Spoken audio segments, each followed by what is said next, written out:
Okay, let's be real for a second. I owe a lot to this video. The original DreamWorks ranking I made back in February of 2023 got me to where I am today. I owe a lot to it. But on top of the copyright stuff, let's just be honest. It wasn't a perfect video. I saw your comments, I saw the criticisms, and guys, I owe you. I wouldn't even be monetized if it wasn't for the DreamWorks video. But I've matured a bit. I understand I can't just rank willy-nilly. I actually have to put, thought into my videos. So today, let's do it. This is my actual DreamWorks ranking. This won't be based on nostalgia, with occasional exceptions. I'll go into far more detail, and I'll try to have as few similarities to Shifrillas as I can. Respect to the OG. Anyhow, let's go to round 2. Also, hey, now I've watched Ruby Gilman, and I have a review of Trolls Band Together at the end, so I can say I did something different this time, hooray! Yeah, some things never change. I still hate the Boss Baby movies. Nothing has changed here. They were at the bottom of my original ranking, they are still at the bottom here. Nothing changed. I think this is annoying, bizarre, weird, and unfunny mess of a film. And the sequel, Family Business, while better, is no different. They're both equally as awful. Alec Baldwin Baby is a concept I know for a fact Satan made, because only Satan would put Alec Baldwin in a movie. Tim is such a forgettable protagonist, and as I've mentioned, these movies are weird, freaky, and bizarre. I'm repeating a lot of things from my original ranking, so we're going to keep this one short. Just note, not a fan of these movies. Okay, Shrek the third in a franchise everyone seems to like, the first half of. A lot of people weren't too fond of Shrek the Third and the fourth film, Shrek Forever After. And while Shrek the Third is clearly more hated, both kind of cemented that the magic was gone. For some interesting details, Shrek is unlikable in this one, the other characters are just kind of annoying or don't stand out. Justin Timberlake is so whiny in this film. If I had a nickel for every time Justin Timberlake was in a subpar DreamWorks movie, I'd have 2 nickels, which isn't a lot, but it's weird that it happened twice. The whole film is just unfunny. It barely has any real comedy outside of occasional laughs from Eric Idle as Merlin. Is it just me, or does the colors even feel off in this movie? Like, it looks dull. The Shrek films were never gorgeous, but the second one played around with a brighter color scheme. It would have been nice to see that return. Oh, and how about Prince Charming again? For the second time, yeah, squish that bitch. It's the only Shrek film that doesn't feel like a Shrek film, and it deserves to be called one of the worst in DreamWorks' catalog. What's his name? If I may be so bold, Shark Tale sucks. Often associated as the movie where Will Smith is a fish, there's a lot of problems with Shark Tale. Oscar is not very likable, the rest of the characters are about as such, it's ugly to look at, my feet hurt, my toes hurt, and on top of that, why is Martin Scorsese in this? Because Robert De Niro is? You're lucky you did Killers of the Flower Moon, you ass. This is a film that I truly dislike, and there's not much else to it. You're not snapping it, Oscar. Hey, don't sweat it, Sykes. A lot of white fish can't do it. Last time I did this ranking, I called Spirit Untamed harmless. After watching all these movies, I am wrong. This film taints the reputation of an absolutely underrated animated gem. Spirit Untamed is a lousy, boring, and just overall tame film. For being called Spirit Untamed, it sure doesn't do much outside of the norm. The main character is also very forgettable because she is like every other main character in these movies. You know what I mean, the young determined kid wanting to make a difference in an animal's life. You know how I know this is a normal occurrence? DreamWorks fucking did it 2 years prior! It's like all creativity leaves when DreamWorks has to do an actual kids movie. When they do a family movie, effort is seen. But with Spirit Untamed, it is just so forgettable in my opinion. Yes, I've discussed this one before, especially how it lost $100 million. Yeah, you can tell why. Sinbad is a very standard telling of the story. Very few things changed. It's overall not a very interesting film. Brad Pitt's fine as Sinbad, it looks nice, but it's a very standard film, and even when it's supposed to be interested, I'm more interested in the dog! Sinbad, I've mentioned it before, we got a lot of movies to cover, so refer to my box office bombs video for more details. I was a bit mean to this one in the original ranking. I was just kind of mean, like, it's not a good movie, but it does what it needs to. It's fun enough, the music's catchy, it is the best 1/5 of NSYNC. But a problem I mentioned in my original ranking, this movie and its sequel have serious tone problems. It doesn't know when to move quick and when to slow down, because it always has to be moving. It can try those emotional moments, but they don't last long enough. But I love Anna Kendrick, and she seems to have a lot of fun with this. And what did she do next? God damn it, Anna! May I? Turbo is a film that gets a lot of flack, and I can safely say it's fine. As I mentioned in the aforementioned deleted ranking, my dad was at one point on a NASCAR pit crew, so it is nice to see that kind of nature portrayed in an animated movie. But yeah, it has problems. Turbo is not a very interesting character, despite being played by the only man I turned gay for, Ryan Reynolds. I will say everyone around Turbo is way more interesting than Turbo himself. The racing aspect is cool, I can definitely see that bitch Denny Hamlin as a Guy Gagné type, but the film is just boring, and Turbo is just not a good main protagonist. Had it gotten a better main character, I think this would have been higher, but as is, I don't have too much hate for Turbo. No, Home gets an interesting amount of hate for Jim Parsons as O, as his bazinga here isn't as bad as some say, but Home is still not what I would call a good movie. Jim Parsons can be a funny guy, but he needs funny things to say. The writing in this movie is just kind of okay. Occasionally a good laugh happens, but then I remember Rihanna's supposed to play a teenager, and then I realize I'm laughing at DreamWorks' Home. The one thing this movie gets down is the emotions, especially in the latter half. It's not a terribly funny film, but Home is fine. I got the password. I erased him. The superior sequel, it's Trolls World Tour. I still wouldn't go as far to say Trolls World Tour is a good movie, but it is a good sequel. It expands on the world, it's a tad bit more interesting, and I really like the new characters. It's not nearly as good as DreamWorks' best, but it has a good heart to it. I always give a bit of wiggle room for studios' first films, and Ants is fun enough. The CG is a bit dated, but I like the darker feel compared to the movie this is clearly supposed to be competing with, Toy Story. Woody Allen is Woody Allen, and it's not a terribly interesting story, but I always like bug-related animated movies. There's surprisingly a lot of them because the idea that what's normal size to us is huge to them has always been interesting to me. Not what I would call top tier, but definitely worth a watch. I have an interesting history with this movie. Monsters vs. Aliens is a children's movie that writes itself. Monsters and aliens, genius! The characters are charming, even Seth Rogen playing himself and not voice acting at all. I love when Seth Rogen just uses his voice. It makes me feel like I'm watching Sing 2. The action is pretty good, like when Susan skates with vacant cars, a very creative chase scene. It's very basic, but I appreciate it more than you may think. Non-fact. Call it recency bias? I didn't hate this one. Ruby Gillman Teenage Kraken was so much fun.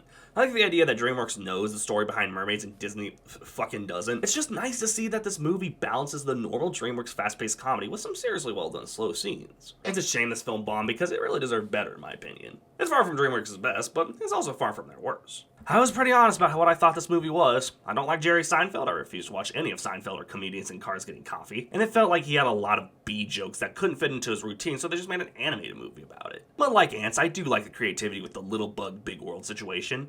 She leaves her boyfriend for a bee, and I absolutely cannot fathom it! Why is yogurt night so difficult? The movie is not great, but it's good. I found it much more enjoyable the second time around. I don't like Shrek in this one, but Forever After is better than it needs to be. As a send-off, god fucking damn, Shrek Forever After works fine. I really like the somewhat overdone It's a Wonderful Life story in a weird fairy tale way, and it ends on an okay note. If Shrek the Third was the end of the franchise, it wouldn't have been that great. Like a Godfather 3 or Hangover 3.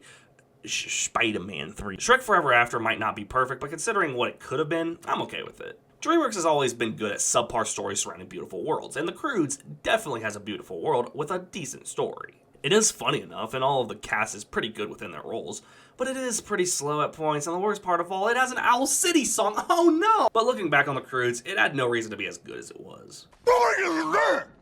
Madagascar 3 is definitely my least favorite of the Madagascar trilogy. Afro Circus is the biggest cuck move DreamWorks has ever made. I like the vibrant colors in this one. The trilogy was never known for amazing visuals, but they do what they could with this situation. It is still funny, and in my opinion, it's one of those movies that isn't perfect, but gets the job done. Make the hoop smaller. Like this? Smaller. Like this? I always found it funny that I didn't like Abominable before. It's not a bad movie, but it is just kind of okay. It's a very standard, very safe kids movie. I like the visuals, and occasionally a really funny bit will happen, but it is very much right in the middle for me. I was pretty nice to this trilogy in my original ranking, and I soon realized upon rewatching, these movies aren't that great. They're not bad, but they are kind of just standard kids movies, with very few things added. The first one is fine. It is a very by-the-numbers comedy, with occasionally really funny bits. The characters are likable enough, and I will say it's visually nice to look at. I wouldn't go out of my way to call this one of the best like February 2023 Xander would, but I liked it. Upon rewatching, there are the issues like how it moves too fast, there's not much character development outside of the first 20 to 30 minutes. I like the characters though, and at times it can get really funny, so there's that.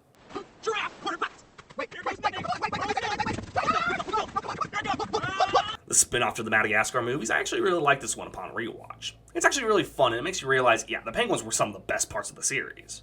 They also had a Nickelodeon show, which I mentioned in the Nicktoons video, so go check that out if you haven't already. Penguins of Madagascar succeeds at being funny and still showcasing a good chemistry between our 4 main characters.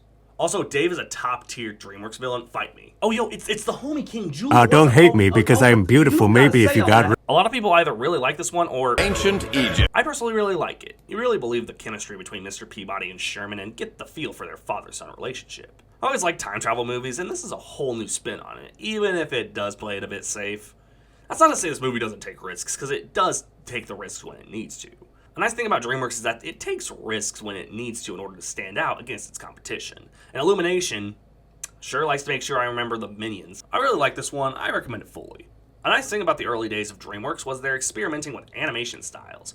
A big complaint I hear about Road to El Dorado is it looks too good. Sure, it does, but it has a unique style. Damn it, I just got that song in my head. Why must Little John do this to me? I like the 2 main characters, the music is really good, and I think this film really works as an adventure film.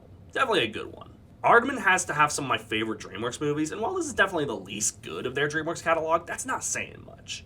I like the creativity behind the sewer world, the villain is pretty funny, and overall, I would say this is a movie I genuinely just don't have a lot to say about, because it is just a really good film. It's not nearly to the point of Wallace and Gromit or Chicken Run, but I still very thoroughly enjoyed this one.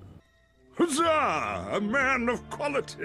The best of the Madagascar films, in my opinion, Madagascar 2 is such a fun film. I like Africa, I like the new characters, the old characters are still great, and Hans Zimmer on that piano, he kills it! I think the reason I found the trilogy better than it was in my original ranking was A, nostalgia, and B, I remember all of them being funnier. But with that said, Madagascar 2 didn't disappoint. It's definitely the best of the series, even if it's not a high standard. Got a whole itinerary planned. Oh no! I was really nice to this one in the original ranking, and upon rewatching, it's good. It really is funny and a lot more visually appealing than the first film, which was at times, but also could be very gray and kind of boring to look at. I'll support anything with Peter Dinklage in it, almost anything. A lot funnier, a lot more quicker with its pace than the first film, and truly a superior sequel, even if it has some character flaws at times. All your needs will be met. I'm hungry. A lot of people last time said I didn't get this one, like I was missing something. I can't remember where I ranked it on the last one, but upon rewatching, yeah, I liked it a lot more, but I still wouldn't call it a top 10. That being said, this is a gorgeous movie, and the main character is very interesting, and how they tell the story is very DreamWorks of them, in that they take the risks they need to while also holding back from being a kid's movie. Also, I forgot to mention last time, that's Matt freaking Damon as the horse. I definitely didn't recognize him the first time. It's not a terribly disguised voice, but dude, he should consider more voice acting. To fans of this one, sorry for the mix-up. I know it's a tad higher than the last time, so there you go. I think a major issue I have with this film is that it still feels like Shrek presents Puss in Boots rather than its own thing. With that said, I do really like this movie. Puss is funny, Zach Galifianakis is great as Humpty, and Kitty Softpaws. I made the jokes in the last time, I don't want people to question me. I do not fuck cats. I don't necessarily love the environment in this one. I don't know, the second movie was way better with its atmosphere. As is, Puss in Boots is great, but it could have used a little bit more separation from the Shrek franchise. Hi, little plant. Sometimes I really look at the complexity of a film, how detailed every shot is, how amazing the cinematography can get, and sometimes I laugh at fart jokes, so you know, my opinion doesn't matter. With that, I really like Captain Underpants. Not as much as I did the first time, but I did enjoy it. Ed Helms is hilarious as Grump, and while Thomas Middledick and Kevin I'm Small Heart aren't exactly convincing kid characters, it's almost funnier that they aren't voiced by kids. A lot of the humor is lowbrow, but I can't help it, I'm a sucker for dumb and lowbrow humor. Here we go again! Biggest lie in history. It came out in 2017. Where's the sequel, Mansley? I stated earlier how nostalgia wasn't going to affect my ranking. I lied. I can't help it. Over the Hedge was a childhood classic for me, and it's honestly one of my favorite all-time animated movies. That being said, I could have called this number 1, so it's not completely based on nostalgia. This is a very fun movie. It's got a really funny voice cast. I like how they did the mid-2000s suburbia. The Exterminator is funny. The film itself is pretty funny. I get some people don't like the lie reveal trope, and if that's the case for you, you won't like this one because it is pretty poorly done in this movie. But overall, I love this one. Definitely a must-watch for me. Rabid, not rabbit. Even if it is the worst of the Kung Fu Panda movies, in my opinion, I still adore Kung Fu Panda 3. I like the introduction of the pandas, I like the humor, it's still there. The villain, like always, is pretty good. Kung Fu Panda is probably my favorite DreamWorks franchise, honestly, and while this is definitely not my favorite in the trilogy, it's a pretty serviceable ending. Damn you! How to Train Your Dragon 2 is a great little film and without a doubt continues the story well. Easily the worst of the trilogy, but oh well. I just didn't like this one as much as I liked the other two movies. This one felt way less comedic and more serious and, yes, at times, very lacking in personality for me. With that, it's still gorgeous, and I gotta admit, it's not every day I cry at Queso dying. I'm about to take my drawers off! Dad! No! I'm dookie it in my mouth! For the fact that this is the worst of the trilogy, I still enjoyed it. There is not enough hatred in the world for me to admit I hate that this movie bombed. This film is seriously so good, and it comes from the creativity and yes, almost rawness to it. In a lesser film, the threat of kids not believing in Santa and such Christmas would just be a side plot for the Hallmark movie to go, oh boy, we gotta save Christmas? But here, because it's what these very likable characters truly believe in, not only is the threat bigger, but we tend to care more. It's a fun film, and I hate that we won't end up seeing more of these characters. Who knows, they brought back Puss in Boots, maybe we'll get lucky. I said what I said about Diane Foxington, I stand by it. With that, The Bad Guys is very stylish, incredibly funny, and unique. It also has a twist villain that's played by Richard Ayoade in Happy Day! But at the center of it is a very likable cast, an interesting plot, and a sexy, wait, I did this last time, I got called a furry, she's just really attractive! I actually am surprised that The Bad Guys is as great as it is. It truly is one of the most stylish films DreamWorks has done in a while. I called this my favorite DreamWorks movie last time. I was a fool. Upon rewatching all of these, yeah, it's a cool film and definitely a great sequel, but I missed so many issues. Starting with the fact that I don't think this is quite the funniest of the films. It's clearly focused more on visuals, which, yes, are very important, well done in this movie. But it being funnier might have put this above some of these other movies, which, yes, are incredibly funny. But the emotions, dear God, one of the few films on this list that, despite me already have seen this movie, I still cried at. While it's definitely not DreamWorks' best, I still really love Kung Fu Panda 2. My old enemy. Stairs. Chicken Run is a very creative film from Aardman. And with the upcoming sequel this month, I just gotta say I want to appreciate this film as much as I can before Dawn of the Nugget makes me question everything I hold dear. Sure, the liar reveal thing is somehow worse than it was in Over the Hedge, but it's incredibly funny, the villain is surprisingly twisted, and at the center of it is a very nice movie. With occasional toddlers shitting their pants moments. Megamind is amazing. For someone who doesn't get superhero movies anymore, Megamind is a surprisingly clever take on it. Villain is the hero, but initially he wants to be bad and rule the world, but without the hero, he's just another guy.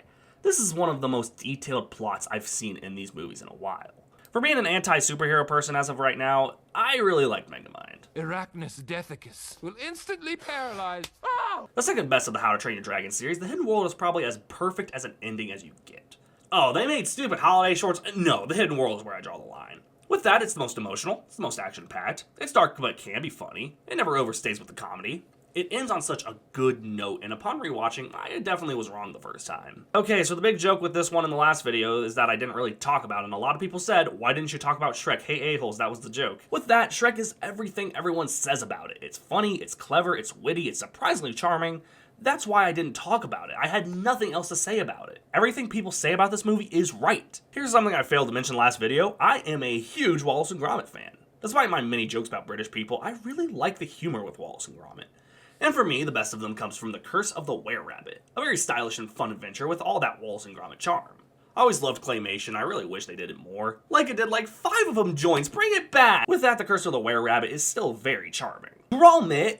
Oh my cheese, Gromit, you turned yourself into a mug! You're Gromit Mug! You know how I said the first movie felt too attached to Shrek? Not only does this one detach from the name, it damn near creates its own thing. And I mentioned last time how John Mulaney's character was bad. He wasn't. I was just looking for something to complain about because I just recently watched the movie. With that, I can safely say it gets kinda slow in the middle, but as far as I'm concerned, this movie did way more than it needed. It could have just been another Here We Go Again from the last film, but it wasn't, and I'm very impressed. I was 8 when How to Train Your Dragon came out, and I was in love.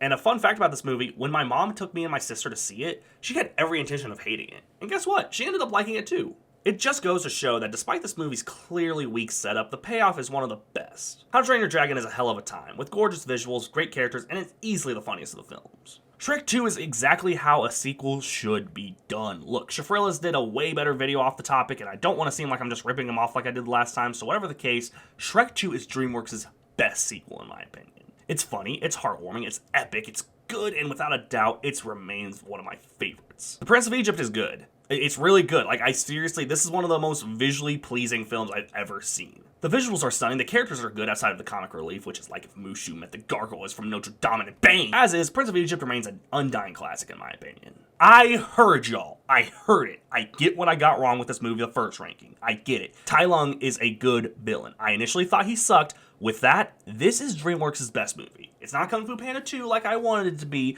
but upon rewatching, it's almost as if Kung Fu Panda had something to prove. A story about a panda played by Jack Black learning Kung Fu is a rough concept to market, but it makes up for a very emotional, funny, and even epic story. Yes, Kung Fu Panda is an epic story. I'm tired, so I'm going to end this here, but as is, sorry I got this so wrong in the last video. With that, it's time for the moment no one's been waiting for, my review of Trolls Band Together, fresh out the theater. It's alright. How was school today? Stop attacking me!